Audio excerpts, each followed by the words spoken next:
Amém? Vamos lá então, abra sua Bíblia por gentileza aí, no Evangelho segundo São Mateus.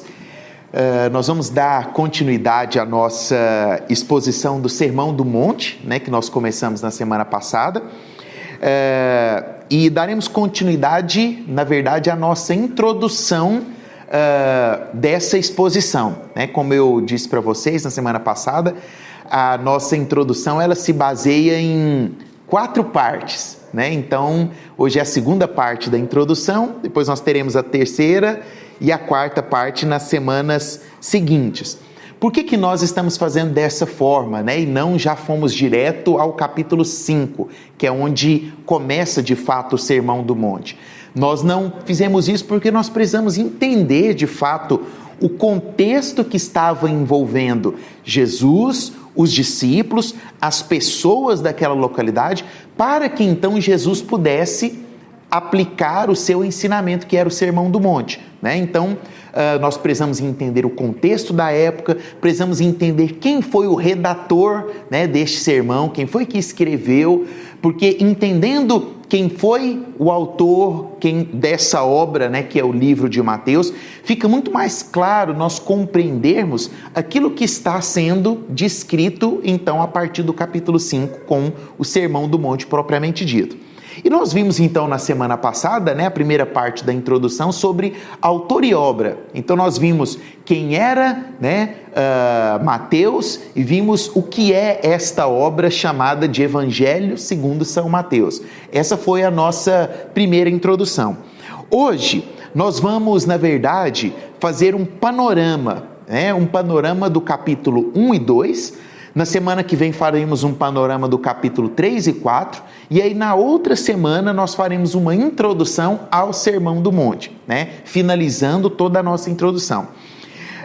De fato, nós poderíamos ficar nesse capítulo de número 1 e 2, que nós vamos expor hoje aqui, um mês falando do capítulo 1 e 2, entrando em todos os detalhes. Nós poderíamos ficar, eu vou até além, nós poderíamos ficar um mês falando apenas da genealogia de Jesus, né? Para você entender o quanto de riqueza que nós temos do versículo de número 1 ao versículo de número 16.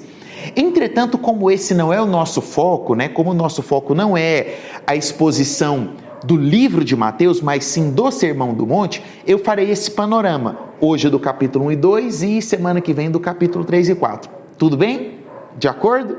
Bom, pensando dessa forma, né, nós vamos tentar compreender um pouquinho daquilo que Mateus vai nos dizer no capítulo 1 e 2, e aí eu quero ler apenas o versículo de número 1 do capítulo 1 e depois o versículo 17 do capítulo 1, que diz assim: registro da genealogia de Jesus Cristo, filho de Davi, filho de Abraão. E aí no versículo 2 ele começa a genealogia.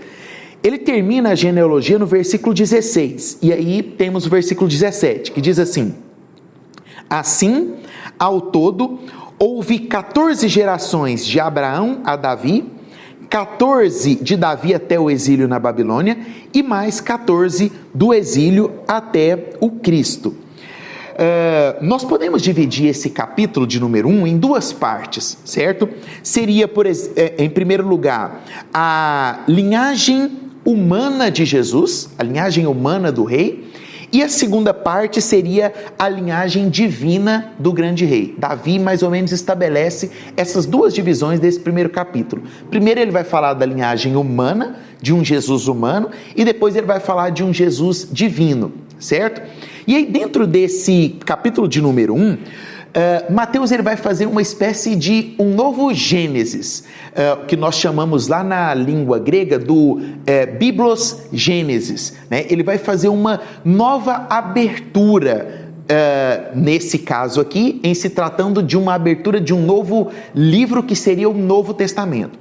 O mesmo Gênesis que teve lá no início da Bíblia, no início da Escritura, né, como o princípio de todas as coisas, Mateus ele vai meio que fazer aqui novamente, como o princípio de todas as coisas que vieram por intermédio de Jesus. Então ele faz um Gênesis de Jesus explanando toda essa genealogia.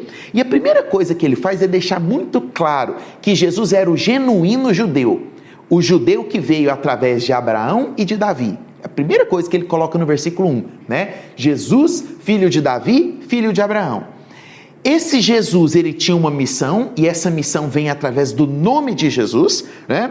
E uma missão que era baseada naquilo que é o seu sobrenome, né? Então ele não era apenas Jesus, ele era Jesus o Cristo. Ele era Jesus, aquele que viria para fazer algo de especial para toda a nossa humanidade. Então, se nós pudéssemos resumir tudo que Mateus está querendo dizer, está nesse versículo de número 1, né? Jesus era um homem que veio da mesma linhagem de Davi e de Abraão e que tinha uma missão, que era a missão de ser o Cristo, o Redentor da humanidade. Além disso, né, eu li o versículo 17 de forma proposital, que nós vamos observar ali a simetria de Mateus. Lembra que na semana passada eu falei que Mateus era a característica do docente, né? Então ele faz de forma muito simétrica, 14 gerações, né, de Abraão a Davi, mais 14 até o exílio e depois 14 até Jesus. Ele divide de forma pragmática para que fique mais fácil, principalmente para o leitor, né, que iria pegar aquilo ali de primeira mão, né, para que ele pudesse entender toda essa simetria. E aí tem vários teólogos que pegam essa simetria e fazem, né, de acordo com a numeração do alfabeto grego, né, para mostrar que ele subdivide também em 3 partes, cada uma das 14 gerações e assim por diante. Mas nós não vamos adentrar nisso aqui, porque aí seria muito detalhe também. E nós podemos estabelecer uma pequena diferença que existe aqui entre Mateus e Lucas, por exemplo. O enfoque de Mateus será a genealogia de Jesus pelo braço de José, né? Que era aquilo que os judeus sempre faziam. Os judeus descaracterizavam as mulheres. As mulheres, no contexto, né, da cultura judaica, eram totalmente desprezadas, né? Não apareciam nas genealogias. Lucas vai partir da genealogia pelo braço de Maria, porque Lucas tem uma outra forma, uma outra visão de querer trazer o evangelho, diferente da forma que Mateus queria, porque Mateus queria e ele estava escrevendo para os judeus. Então ele vem, né, traçando a genealogia através de José para então chegar em Jesus. O que nós podemos enxergar nessa linhagem? Eu não vou falar de todos os nomes, né, que aparecem aqui nessas linhagens, mas nós podemos descobrir algumas coisas. A primeira delas é o seguinte: a linhagem, ela vai começar lá em Abraão. No versículo 2 diz: Abraão gerou Isaac. Você lembra quem foi Abraão? Abraão é chamado do pai da promessa. Havia uma promessa que havia sido dada para Abraão, que ele seria pai de multidões, né? A primeira coisa que eu descubro ao ler a genealogia de Jesus é que Deus sempre cumpre a sua palavra. Aquilo que Deus disse para Abraão há centenas de milhares de anos atrás se cumpriria exatamente em Jesus. Não há nada que Deus tenha dito que ele não vá cumprir. Todas as palavras, tudo aquilo que Deus disse a nosso respeito, e não há nada daquilo que Deus disse na escuridão que ele não cumpra na luz. Sabe o que isso significa? Nada daquilo que Deus disse para você nos momentos de dificuldade não serão cumpridos por aquele que liberou a promessa. Deus sempre cumpre a sua palavra. A segunda coisa que eu acho fenomenal são as pessoas que nós encontramos na linhagem, né? Mais uma estratégia para você combater, né, os ateus que aparecem de vez em quando na sua vida, né?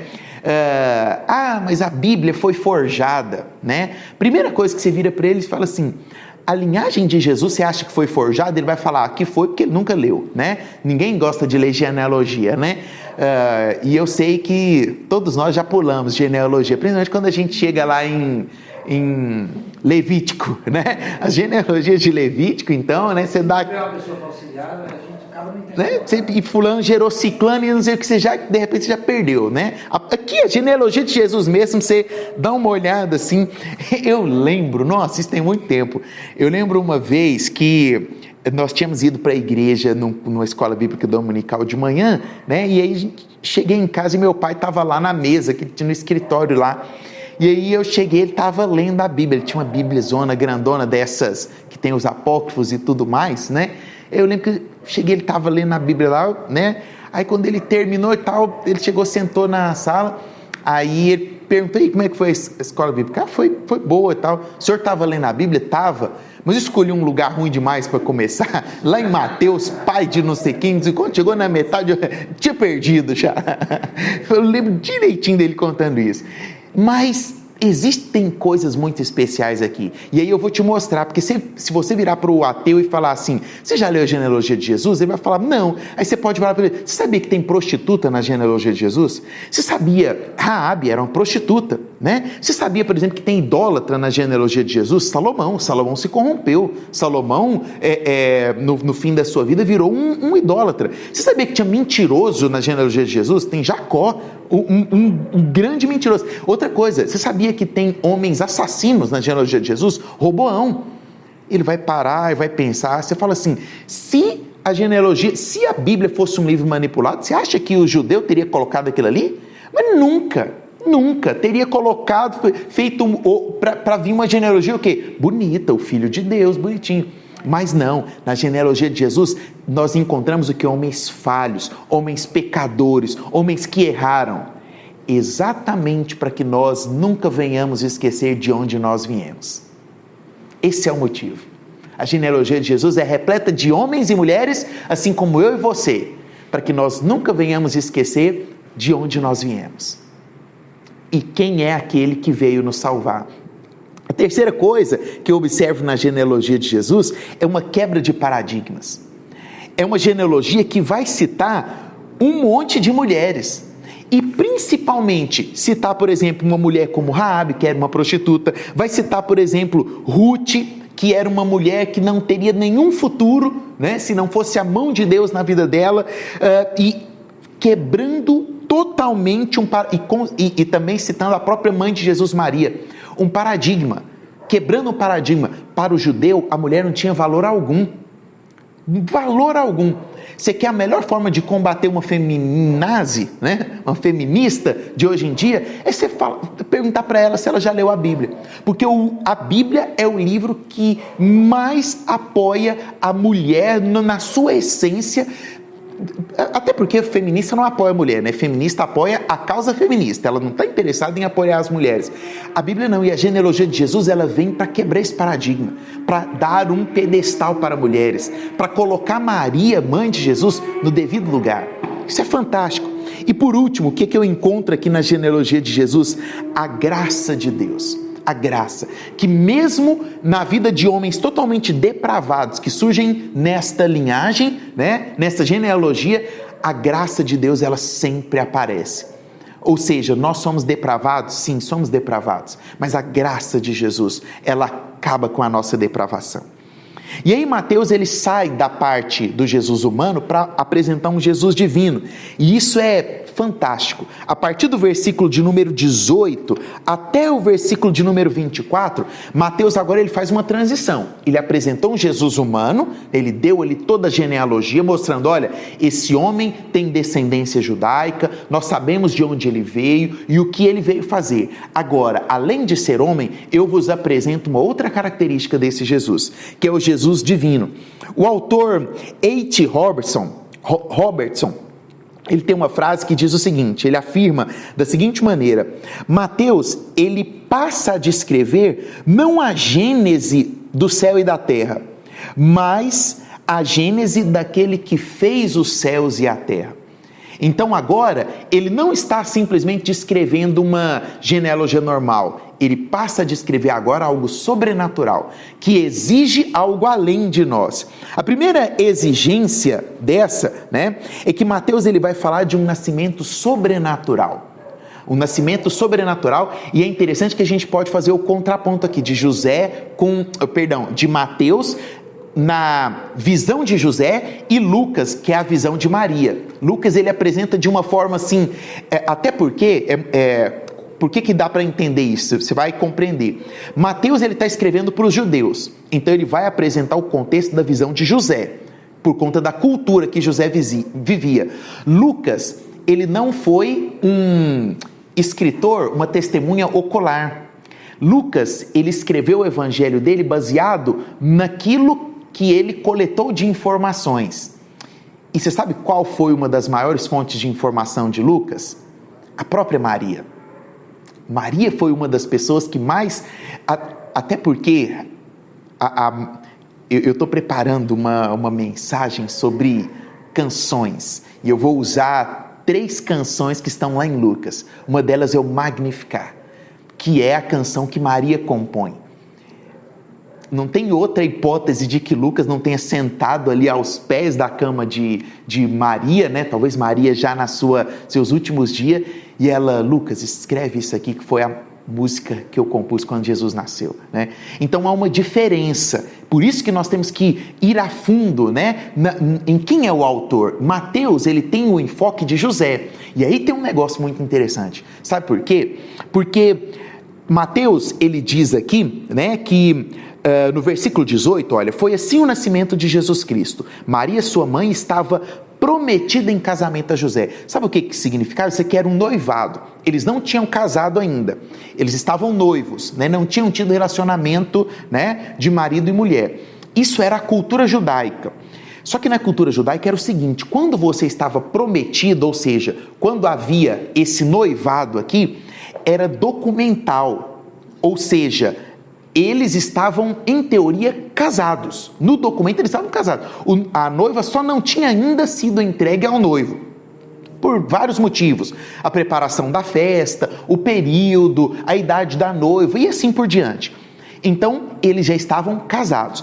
Sabe o que acontecia? Se, por exemplo, naquela época, 2 noivos estavam prometidos em casamento e um traísse o outro, aquilo ali, de acordo com a lei judaica, era uma pena de morte, né?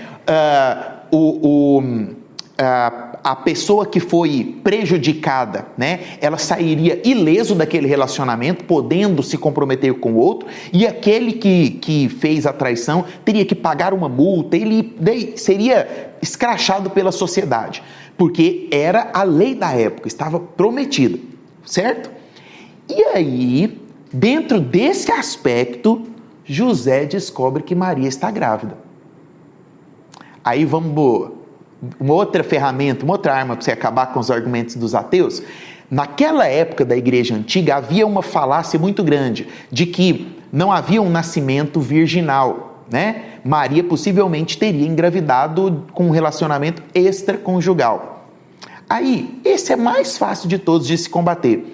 Se Maria tivesse tido um relacionamento extraconjugal, José, pela lei judaica, teria todo o direito. Ele podia acabar com o casamento publicamente ou secretamente. Ele podia fazer as duas coisas, certo? Publicamente ou secretamente, ele estaria livre daquele comprometimento, a família teria que pagar, fazer um monte de coisa, e ele poderia ter a sua vida normalmente. Por que José iria passar por uma vergonha de aceitar uma esposa que talvez teria o traído com um relacionamento extraconjugal? Só existe uma resposta.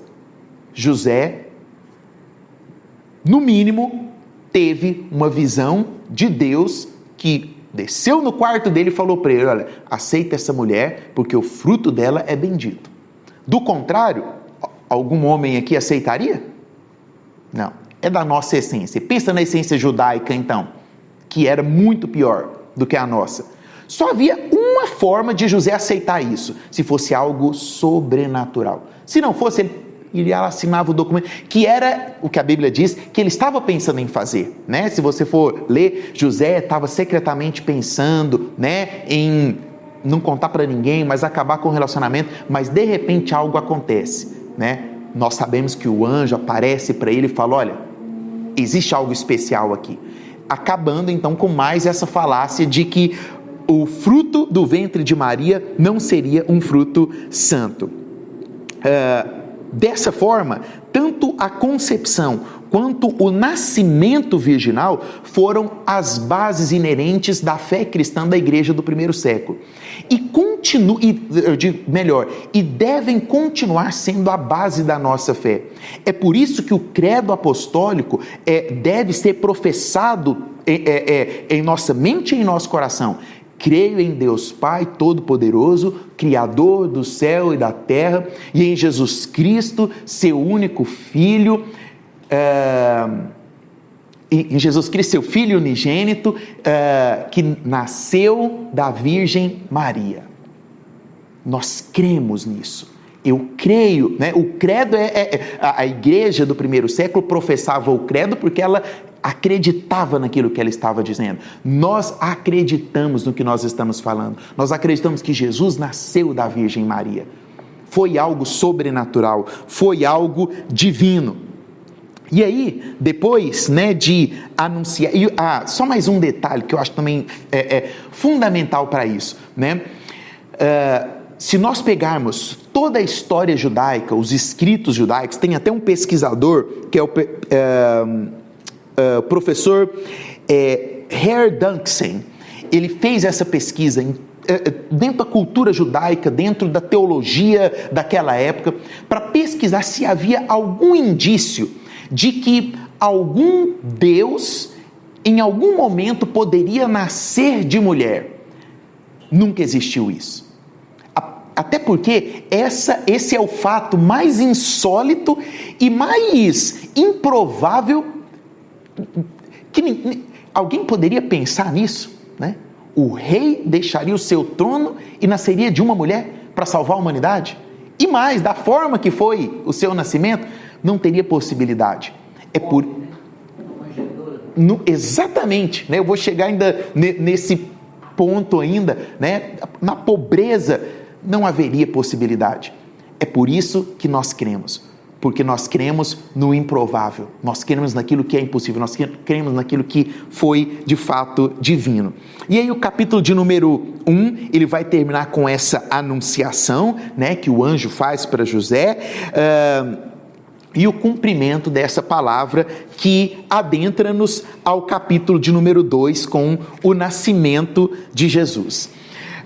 No capítulo de número 2, então, dentro desse panorama, né, desse breve panorama para vocês, nós podemos observar as reações diante do nascimento desse rei, diante do nascimento do Deus na forma humana. Onde que nós encontramos essas reações? Primeiro, Mateus ele vai dar uma contextualização, né, histórica, política, social. Ele vai falar que era o período de César Augusto, né, e a região estava sob o governo do rei Herodes. E aí nós podemos observar essas reações diante do nascimento desse rei, a começar por Herodes, porque Herodes é um dos primeiros que fica sabendo do nascimento. Como que Herodes fica sabendo? Ele vai ficar sabendo porque os reis magos, né, chegam ali para questioná-lo, para perguntá-lo. E aí nós podemos, nessas reações de Herodes, primeiro, observar uma surpresa, né, uma curiosidade de Herodes, né, quando ele vê essa informação, mas ao mesmo tempo a sagacidade de Herodes, a crueldade de Herodes, porque Herodes tenta gambelar os magos, né? Não, quando vocês descobrirem, volta aqui e me conta, né? E aí quando ele descobre que os magos não voltaram, ele entra de forma muito cruel, mandando matar todas as crianças dali, se cumprindo também aquilo que fora dito pelos profetas, que aconteceria, né, a mortandade dessas crianças, né? E Mateus encerra, né, essa reação, essa primeira reação com a própria morte de Herodes, que vai favorecer o retorno, então, da família de Jesus. A segunda reação que nós encontramos é a indiferença da humanidade. O rei todo-poderoso que não encontra lugar na humanidade para nascer. Não encontra lugar para nascer. Que nasce pobre numa manjedoura, no meio de animais, sem nenhum mérito, sem nenhum reconhecimento, a não ser do coral de anjos que aparece, né, para cantar ali e revelam aos pastores que estavam ali. Será que nós temos sido como Herodes? temos num mundo cruel, num mundo sagaz, agido como Herodes diante de Jesus no mundo? Porque Jesus está entre nós. Ou será que a nossa reação está mais para o lado da indiferença? Jesus está entre nós, mortes têm que acontecer, guerras, a Bíblia diz que aconteceria mesmo, vai acontecer. E com isso nós vamos ficando, com o passar do tempo e com as notícias, né, que você recebe todo dia, você já percebeu o tanto de... Olha, hoje eu li que a quantidade de informações que eu e você recebemos é quase que 100 vezes, num dia, é quase que 100 vezes maior, não sei se é 100 ou 1000, acho que é 100, do que os nossos avós recebiam, a quantidade de informações, né? É muita coisa. Se você abre sua rede social, em 30 segundos você recebe no mínimo, 12 fake news, 3 notícias de morte e 4 notícias de que o Goiás está ruim no campeonato. Né? É mais ou menos isso. É aquele tanto de informação. E esse tanto de informação nos deixa indiferentes. Indiferente ao nosso próximo, indiferente. Quem aqui ainda está orando pela Ucrânia? Né?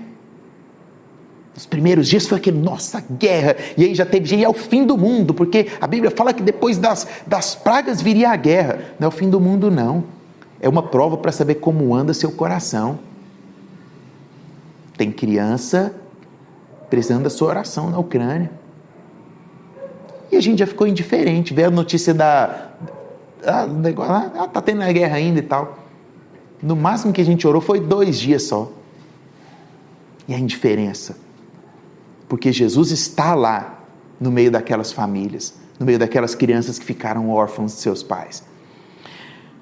Por último, para terminarmos, a última reação não poderia deixar de ser a reação dos magos, a reação de devoção e adoração, que vai ser o paradoxo, né, e o contraponto com a reação de Herodes e com a reação de todos daquela época.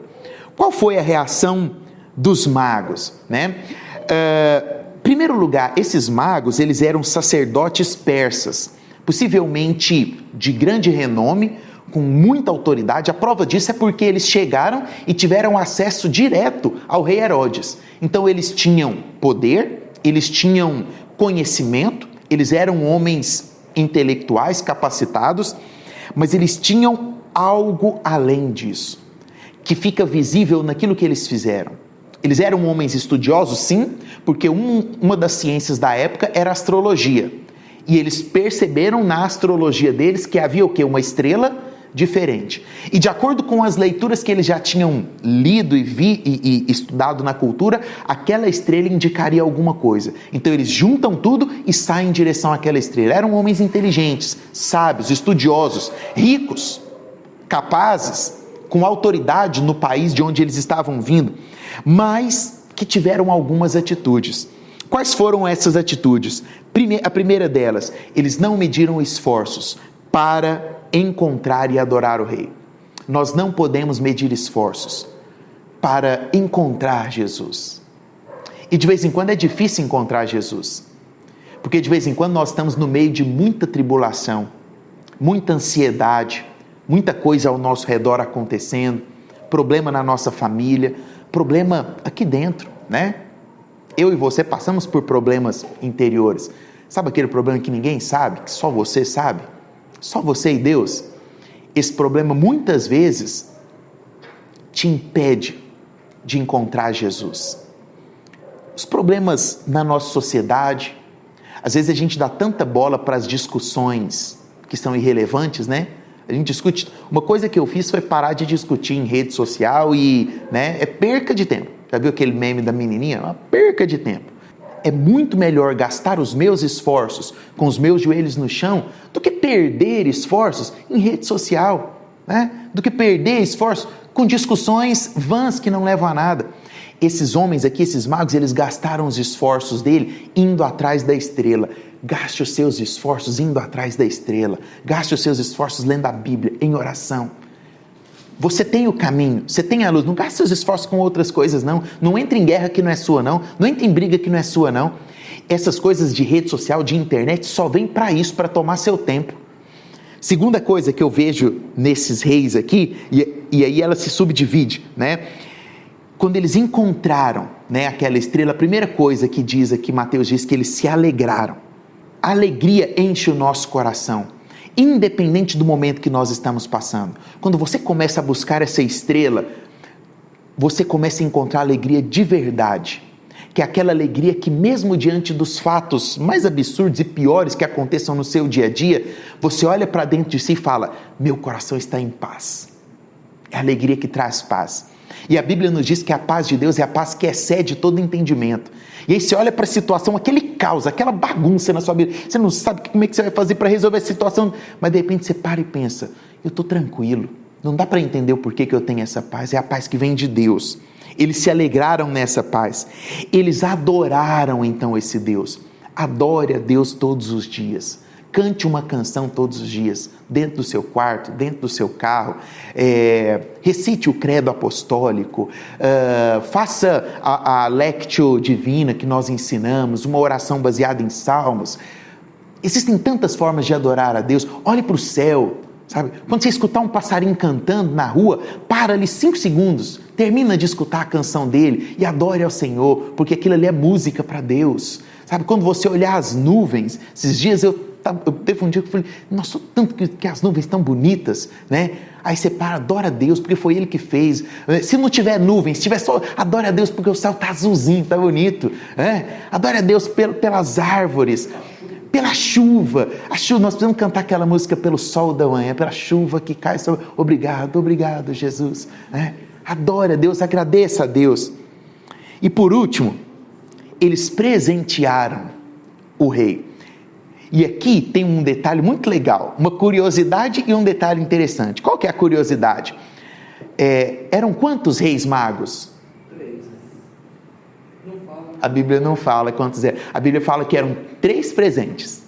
E por isso a gente acha que eram 3 reis magos. A Igreja Católica sempre pegou. A Igreja Católica dá até o nome de, acho que é Baltazar, Belchior, enfim, né?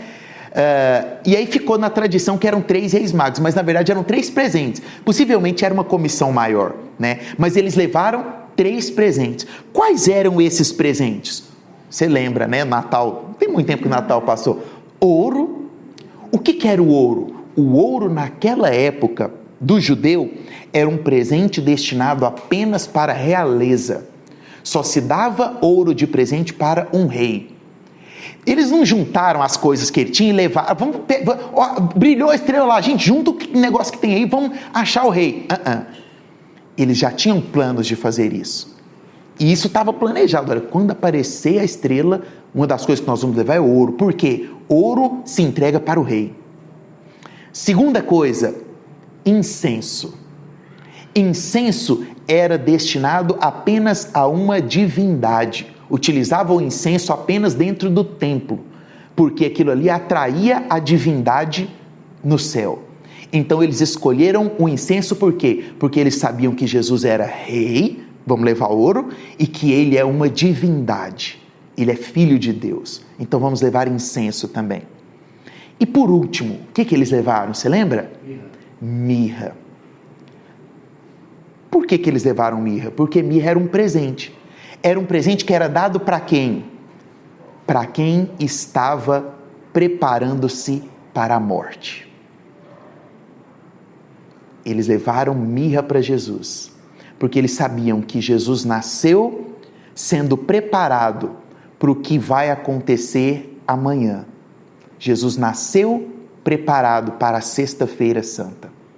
Jesus nasceu preparado para a Semana Santa. Não existem acasos, né? Para Deus.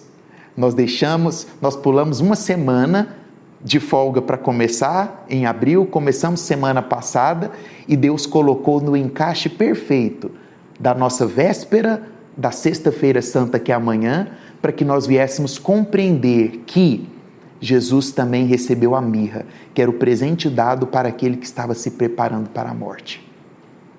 Ou seja, os magos sabiam qual era o destino de Jesus, qual era a missão de Jesus nessa terra. Mateus, ele encerra então o capítulo de número 2, que fecha o nosso panorama de hoje. Ele encerra falando da fuga para o Egito, depois do retorno de Jesus com sua família para Israel, e ali em Israel, José prefere ir para uma região pequena, que era a região da Galileia, e lá na região da Galileia, eles escolhem uma cidade para habitar. Qual era a cidade que eles escolhem? A cidade de Nazaré. E Mateus encerra o capítulo dizendo, para que se cumprisse aquilo que fora dito pelo profeta, ele será chamado o Nazareno. É por isso que assim nós oramos, em nome de Jesus Cristo, o Nazareno. Amém? Vamos orar? Senhor Deus, soberano Pai, nós nos colocamos aqui em oração e devoção diante da Tua presença para te agradecer, ó Deus, pelo privilégio de estudar a palavra do Senhor. Obrigado, Deus. Obrigado porque não existem acasos. Obrigado porque tudo que o Senhor faz segue uma premissa, segue um plano. E pelo Teu plano, hoje nós estamos aqui. Na véspera da Sexta-feira Santa, que é uma data tão importante e fundamental para nós no cristianismo.